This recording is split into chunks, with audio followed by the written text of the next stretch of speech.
ಬಿಜೆಪಿಯಲ್ಲಿ ಬಣ ರಾಜಕೀಯ ಜೋರಾಗಿ ನಡೀತಾ ಇದೆ. ಇತ್ತ ಗಮನಿಸ್ತಾ ಹೋಗೋದಾದ್ರೆ ವಿಜೇಂದ್ರ ವಿರುದ್ಧ ಮತ್ತೆ ವಾಗ್ದಾಳಿ ನಡೆಸುವಂತ ಕೆಲಸವನ್ನ ಯತ್ನಾಳ್ ಅವರು ಮಾಡಿದ್ದಾರೆ. ಈ ಬಣ ರಾಜಕೀಯ ಎಲ್ಲಿವರೆಗೆ ಹೋಗುತ್ತೆ ಎನ್ನುವಂತ ಪ್ರಶ್ನೆಗಳು ಎಲ್ಲರಲ್ಲೂ ಕೂಡ ಇವೆ. ಬಿಜೆಪಿ ಶಾಸಕ ಬಸನಗೌಡ ಪಾಟೀಲ್ ಯತ್ನಾಳ್ ಹಾಗೆಯೇ ವಿಜೇಂದ್ರ ಪರ ತಂಡಗಳ ನಡುವಿನ ವಾಕ್ಸಮರ ಮುಂದುವರಿತಾ ಇದೆ. ಈ ನಡುವೆ ಯತ್ನಾಳ್ ಅವರಿಗೆ ಶೋಕಾಸ್ ನೋಟಿಸ್ ಅನ್ನ ನೀಡಲಾಗಿದೆ. ಇದರಿಂದ ಕೆಲವೇ ದಿನಗಳಲ್ಲಿ ಅಂತರ್ಯುದ್ಧ ಅಂತಿಮ ಘಟ್ಟ ತಲುಪುವಂತ ಸಾಧ್ಯತೆ ಇದೆ. ಆದಾಗ್ಯೂ ನೋಟಿಸ್ಗೆ ಹೆದರಲ್ಲ, ವಿಜೇಂದ್ರ ಅವರನ್ನ ಸರ್ವಾಧಿಕಾರಿ ಆಗೋಕೆ ಬಿಡಲ್ಲ ಅಂತೇಳಿ ಮತ್ತೊಮ್ಮೆ ಗುಡುಗಿದ್ದಾರೆ ಯತ್ನಾಳ್.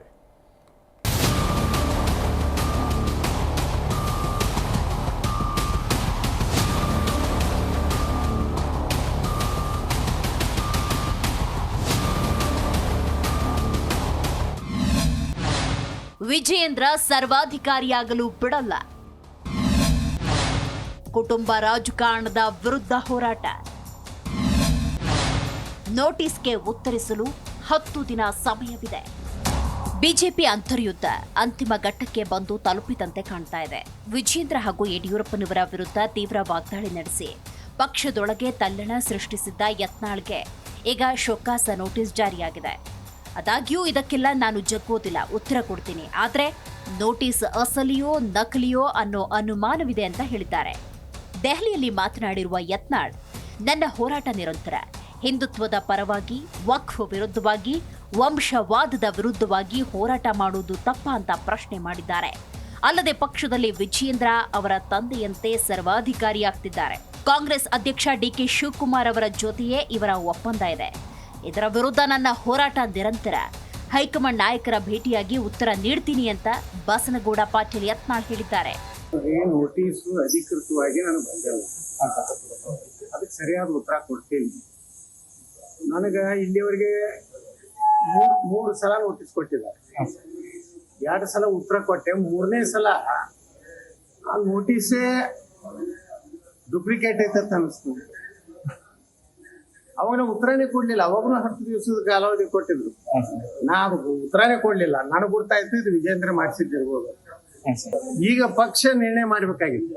ಹೊಸದ ಏನಾರ ವಿಜೇಂದ್ರ ಸಲುವಾಗಿ ತಿದ್ದುಪಡಿ ಏನಾರ ಆಗಿದ್ರೆ ಅದನ್ನೇ ಪ್ರಶ್ನೆ ಮಾಡಿ. ಏನು ಭಯ ಏನೈತ್ರಿ? ಅದು ಯಡಿಯೂರಪ್ಪಗೆ ವಿಜೇಂದ್ರಗೆ ಭಯ ಐತಿ. ಅವರು ಯಡಿಯೂರಪ್ಪನ ವಿರುದ್ಧ ಗಂಭೀರ ಪ್ರಕರಣ ಅದಾವ, ಭ್ರಷ್ಟಾಚಾರ ಪ್ರಕರಣ, ಇನ್ನೀ ವಗೈರೆ ವಗೈರೆ ಜಾಮೀನು ರಹಿತ ಪ್ರಕರಣಗಳದಾವ. ಅವ್ರು ಹಂಚಬೇಕು. ಅವ್ರು ಸಿದ್ದರಾಮಯ್ಯಗೆ, ಡಿ ಕೆ ಶಿವಕುಮಾರ್ಗೆ ಸರೆಂಡರ್ ಆಗ್ಯಾರ. ಇಬ್ರು ಅಪ್ಪ ಮಗ ಹೇಳ್ಬೇಕಾಗಿತ್ತು. ವಿಜೇಂದ್ರ ನನ್ನನ್ನು ತೆಗಿತಾ ಇದ್ದಾರೆ ಅಂತ ಅವ್ರ ಅಪ್ಪನಂಗೆ ಹೇಳ್ಬೇಕಾಗಿತ್ತ. ಈಗ ನಾಯಕತ್ವ ಮುಖ್ಯಮಂತ್ರಿ, ನನ್ನ ಮುಖ್ಯಮಂತ್ರಿ ನಾವು ರಾಜೀನಾಮೆ ಕೊಡ್ತಾ ಇದ್ದ ಹಂಗನ್ಬೇಕಾಗಿತ್ತು. ಒಳ್ಳೆ ಕತೆ ಹೊಡಿತಿರ್ಲ. ಅಲ್ಲ, ಅಪ್ಪ ಮಕ್ಕಳು ಬೈಕೊಂಡು ಓಡಾಡಿ ನೀವೆಲ್ಲ ತಿಳ್ಕೊಡ್ರಿ. ಯತ್ನಾಳ್ ಉಚ್ಚಾಟನೆ ಮಾಡ್ತಾರೆ, ಯತ್ನಾಳ್ ಮುಗೀತು ಅಂತ ಏನೂ ಆಗುದಿಲ್ಲ. ಅಲ್ಲ ಸರ್, ನಾ ಮತ್ತೆಷ್ಟು ಕಾನ್ಫಿಡೆಂಟ್ ಆಗಿಲ್ಲ. ಯಡಿಯೂರಪ್ಪ ಎಲ್ಲಿ ಮುಗಿದೈತಿ ಕತಿ. ಯಡಿಯೂರಪ್ಪ ಏನೇನು ಮುಗಿದೈತಿ? ಲಿಂಗಾಯತರೊಳಗರೆ ಏನು ಮುಗಿದೈತಿ? ಸುಮ್ಮನೆ ಹೇಳ್ಕೊತಾರ ನಾ ಲಿಂಗಾಯತರೆಲ್ಲ ನಾನು ಹಿಂದಿದ್ದಾರೆ. ಇನ್ನು ಯತ್ನಾಳ್ ನೋಟಿಸ್ ವಿಚಾರಕ್ಕೆ ವಿಜೇಂದ್ರ ರಿಯಾಕ್ಟ್ ಮಾಡಿದ್ದಾರೆ. ನೋಟಿಸ್ ಜಾರಿಯಾಗಿದೆ, ಉತ್ತರ ನೀಡಲು 10 ದಿನಗಳ ಸಮಯಾವಕಾಶ ಇದೆ, ನೋಡೋಣ ಎಂದಷ್ಟು ಹೇಳಿದ್ದಾರೆ. ಪಕ್ಷದಲ್ಲಿ ಒಗ್ಗಟ್ಟಿರಬೇಕು, ಎಲ್ಲರೂ ಪಕ್ಷದ ಚೌಕಟ್ಟಿನಲ್ಲಿ ಇರಬೇಕಿದೆ ಅಂತ ಡಾಕ್ಟರ್ ಅಶ್ವಥ್ ನಾರಾಯಣ್ ಹೇಳಿದ್ದಾರೆ. ನಾನು ಯತ್ನಾಳ್ ವಿಚಾರವಾಗಿ, ನೋಟಿಸ್ ವಿಚಾರವಾಗಿ ನಾನು ಪದೇ ಮಾತಾಡೋದಕ್ಕೆ ಹೋಗೋದಿಲ್ಲ. ಅದು ನಕಲಿನೋ ಅಸಲಿನೋ ಬರುವಂತದ್ದು ಗೊತ್ತಾಗ್ತದೆ. ನಾನು ಅದ್ರ ಬಗ್ಗೆ ಹೆಚ್ಚಾಗಿ ಮಾತನಾಡೋದಕ್ಕೆ ಹೋಗೋದಿಲ್ಲ. 2 ಬಣಗಳ ನಡುವಣ ವಾಗ್ಯುದ್ಧ ಈಗ ದೆಹಲಿ ಅಂಗಳ ತಲುಪಿದೆ. ಯತ್ನಾಳ್ ಕೂಡ ದಿಲ್ಲಿಲಿ ಬೀಡು ಬಿಟ್ಟಿದ್ದಾರೆ. ಉತ್ತರ ನೀಡಿ ಸೇಫ್ ಆಗ್ತಾರಾ, ವಿಜೇಂದ್ರ ವಿರುದ್ಧವೇ ದೂರು ನೀಡಿ ಸಕ್ಸಸ್ ಆಗ್ತಾರಾ? ಎಲ್ಲದಕ್ಕೂ ಕಾಲವೇ ಉತ್ತರ ನೀಡಲಿದೆ. Janardhan Hebbar, G Kannada news, Bengaluru. G Kannada news ಈಗ ನಿಮ್ಮ ಮನೆಯಲ್ಲೇ ನೋಡಿ. ಎಲ್ಲ ಕೇಬಲ್ಗಳಲ್ಲಿ ಈಗ ಲಭ್ಯ.